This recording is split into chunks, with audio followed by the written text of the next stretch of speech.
Fluffs, Eclipse here, and it is Friday, and you know what that means, another video to go through. So, as it always seems, negativity in the fandom always seems to kind of outweigh always a lot of the positive things that go on. But today's video is just going to focus on the positive things, and something that you can say you can be proud of for being in the fandom or being a part of.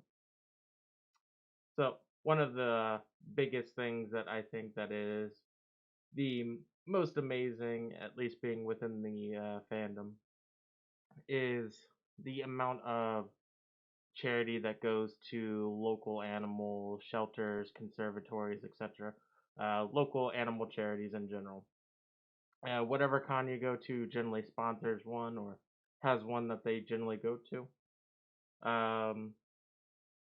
But this is one of the more awesome sides of the fandom that you may not think of normally or as something to kind of list uh, when rebuttaling against someone that says furries are a bunch of degenerates.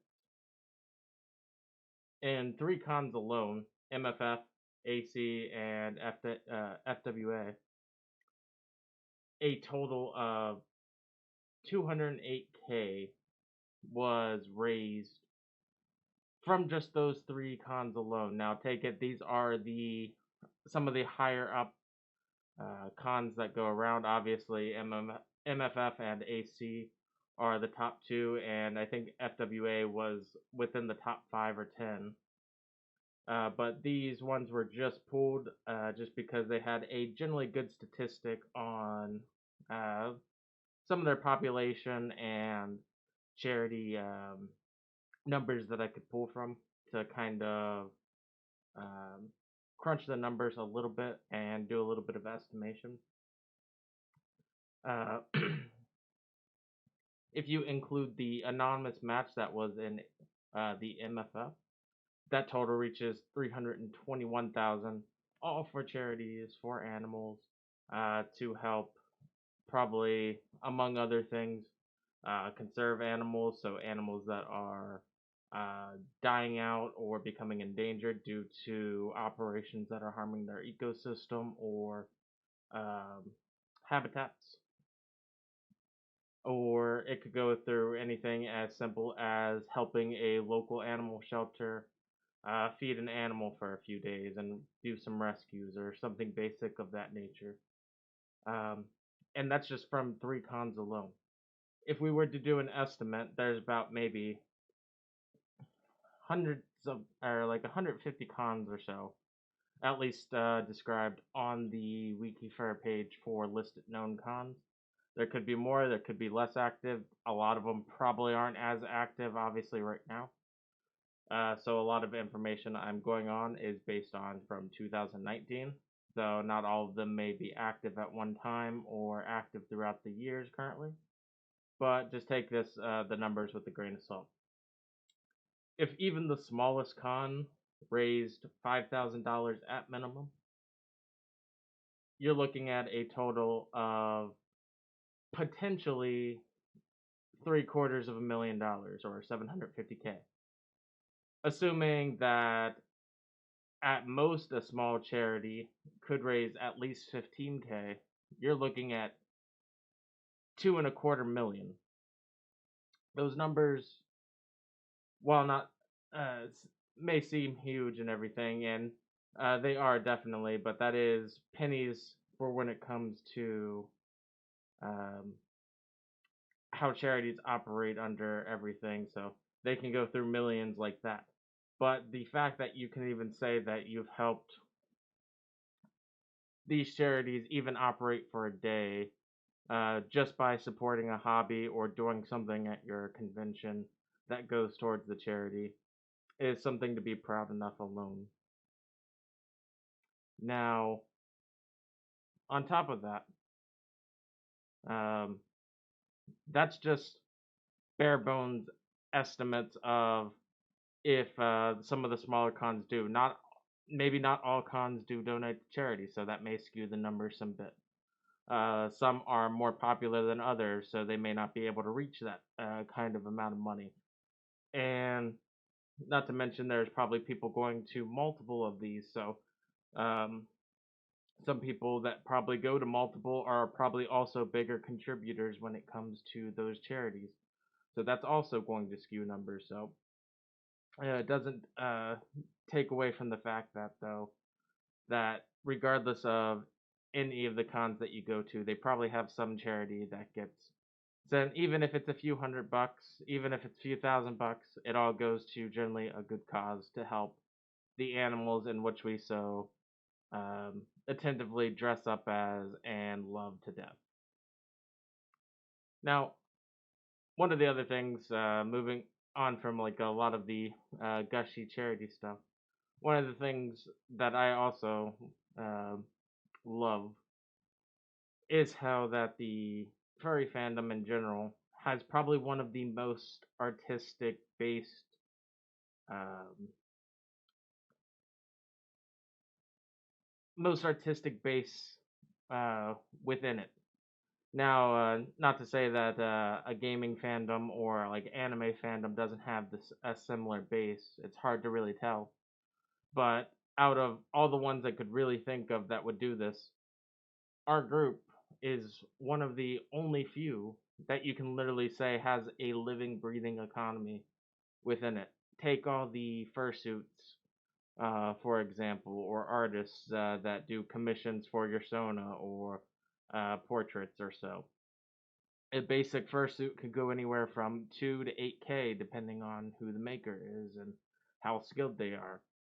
That alone, some of those people are doing three, four, five, six within half a year or so. They may do more, they may do less. It really depends on the maker and the qualities. I'm not gonna go too far into the statistics because while I do love the art side of things, I completely suck with anything handmade like that. So I don't know anything of that nature of how difficult it is or being able to reliably kind of crunch anything with that. But let's just say on average they were able to finish a fursuit within 2 to 3 months at a rough cost of 4 to 6K, somewhere in the middle between mid and expensive. That is a generally good profit, especially if they are doing multiple within those times. Like let's say um, my suit makers Lemon Brats, they probably do about maybe probably three or who knows. Maybe someone from Lemon Brats can say how many they do at one time. I don't really know. But I'm assuming they probably at least either have a queue or a list of uh,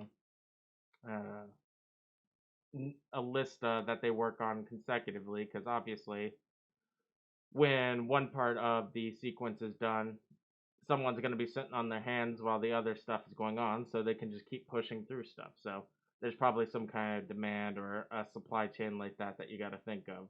So they keep pumping out stuff, keep going. They could probably get at least three, four done within the 1 to 6 month period, depending on what it is, and that's a business in itself. So do the numbers there, you can see that that's very lucrative if you're someone that is really skilled or gets really skilled and then goes into a business like that and gets generally popularized. Not saying that it is something that everyone can do. By all means, it's one of those kind of fantasy jobs like making it big or being really popular or so, but it can happen for people, and the people that does happen for, you probably already heard of now. Uh, the other aspect of it is the smaller commissions where artists that are generally pretty skilled range from prices that can be from 100, 500 to 500 to 1,000. Really depends on what the commission is you're doing and how detailed and complex it is, and all those other factors that go into it. And an artist that is really good could, pump those out constantly and constantly and constantly. And there's always people wanting new art, new sonas, new commissions, new adoptables. It's a living, breathing economy, and for a good artist, they can get paid really well if they do really good and make a name for themselves. Again, grain of salt, that's not always the case.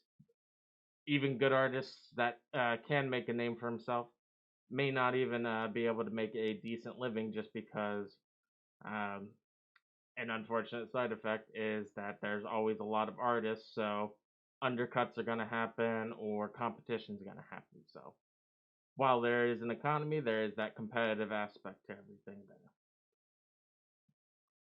But yeah, that was just my 2 cents on why, if anyone says anything about furry fandom, you can rebuke and say, well, hey, at least we contribute to a great cause and have a living, breathing economy within our fandom. What can they say about yours?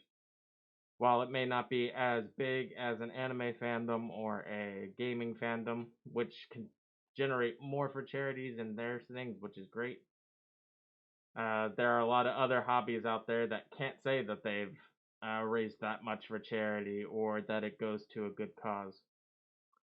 Which even brings up not even just the charity things, is all the fursuiters who do the public good things of like the children's hospital, Make-A-Wish stuff that kind of go in and clown around for the kids and make them feel happy. That I didn't even touch on that, and that is something that could be listed in this video and being proud of. But that's what I'm gonna say. Is your guys' homework in the comments? Let me know what you're most proud of in the fandom. I don't want any negativity. This is strictly tell me why you're proud to be a furry. And I'll see you below. Hopefully your responses are great. And I'll see you guys in the next video. Bye bye.